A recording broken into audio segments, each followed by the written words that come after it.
Good morning to each and everyone. My name is Norhanina S. Basalon.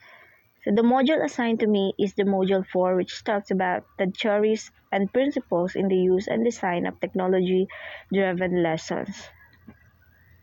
The said module are composed of 4 lessons, and I just want to explain to you the lesson 1, the Edgar Dale's Cone of Experience.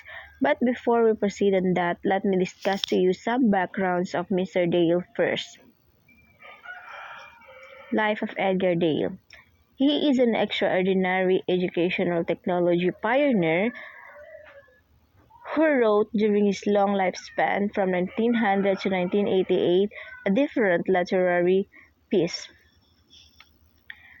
He is born in 1900s at the dawn of a new millennium. In 1921, he completed a PhD at the University of Chicago and then joined the Eastman Kodak Company, where he collaborated on some of the earliest studies of learning from film. Dale earned both his bachelor's and master's degrees from the University of North Dakota. Now, let's discuss the Dale's Cone of Experience. The cone has an 11 stages, and the degree of abstraction, as stated in the illustration, is from low abstract to abstract high. It is composed of motor skills and attitudes, cognitive skills, and information. The first stage is the direct purposeful experience. From the world, direct purposeful experience. These are first-hand experiences which serve as the foundation of learning. In this level, more senses are used in order to build up the knowledge. Also, in this level, the learner learns by doing things by him or herself. Learning happens through actual hands-on experiences. This level explains and proves one of the principles in the selection of and use of teaching strategies. The more senses that are involved in learning, the more and the better the learning will be. This level also proves that educational technology is not limited to the modern gadgets and software that are commercially available nowadays. This shows that even the simple opportunity that you give to each child could help them learn. So, the first stage is the direct purposeful experience. From the word direct, meaning the knowledge gathered or acted by the learner comes from a direct contact. The learner learned through actual hands-on experience. The second one is the concept experiences. This level, representative models and mock-ups of reality are being used in order to provide an experience that is as close as reality.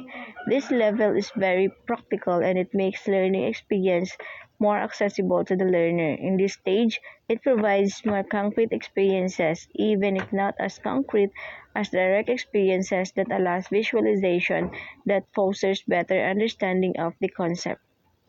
It provides a concrete experiences. The third stage is a dramatized experience. In this level, learners can participate in reconstructed experiences that could give them better understanding of the event or of a concept. Through dramatized experiences, learners become more familiar with the concept as they immerse themselves to the as-if situation.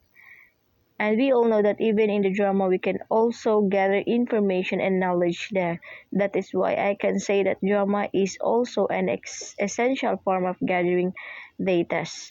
We should ask something at some point for the students to easily understand what is our point. The next is the demonstration. It is a visualized explanation of important facts, ideas, or process through the use of pictures, drawings, film, and other types of media in order to facilitate clear and effective learning. In this level, things are shown based on how they are done. As what I recall from my high school life, our interns are performing demonstration, and we should also do that to share knowledge to our future students. The next is field trips.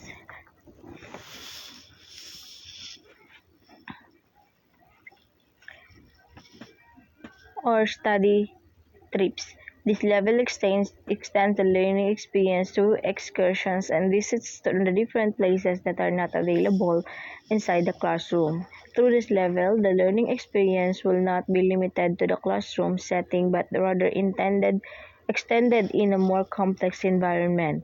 We in the future to become an educator and depends upon the decision of the community on having a field trips should know that it is very essential to have field trips for the students to go somewhere to look for the things which are not available on our community for them to see it by themselves and gather information or knowledge. Then the next one is the exhibits. It is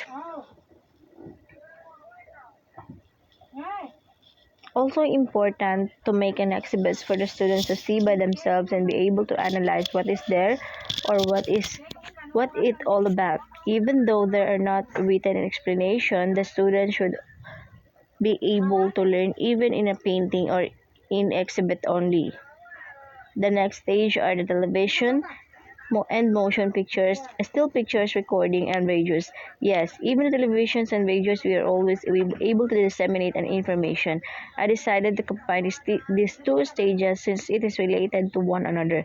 Because of the rapid development of the modern technology, a lot of people believe that educational technology is limited to these stages. They are not aware that these stages are only a small portion of EdTech. For television and motion pictures, it implies values and messages through television and films. On the other hand, still pictures, reading, recordings, and radio are visual and auditory devices that can be used by a group of learners that could enhance and extend learning experiences. And the last are the visual or verbal symbols, and it is the most complex and abstract way of delivering information, either verbal or visual, and we always do it every minute. These two levels are the most complex and abstract among all the components of the cone of experience. In the visual symbolic level, charts, maps, graphs, and diagrams are used for abstract representation. On the other hand, the verbal symbolic level does not involve visual representation or clues to their meanings. Mostly, the things involved in this level are words, ideas, principles, formula, and the likes. That is the end. Thank you.